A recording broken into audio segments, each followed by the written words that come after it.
In Kazakhstan, archaeologists have unearthed two gold ornaments in a 1500-year-old tomb showcasing the earliest known representations of the Great Khan, or khagan, of the Göktürks. This nomadic confederation of Turkic-speaking peoples held sway over the region for approximately 3 centuries, as per the excavating archaeologist.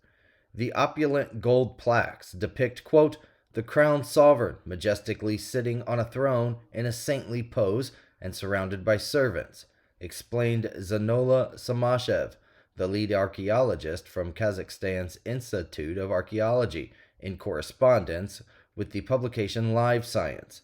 He noted that this portrayal clearly emphasizes the sacred aspect of power within ancient Turkic society, Live Science reported. These discoveries originated from the Elkisazi site near Kazakhstan's secluded eastern borders, where it converges with China, Mongolia, and Russian Siberia. The archaeological team, led by Samashev, has been conducting excavations at this location since 2016.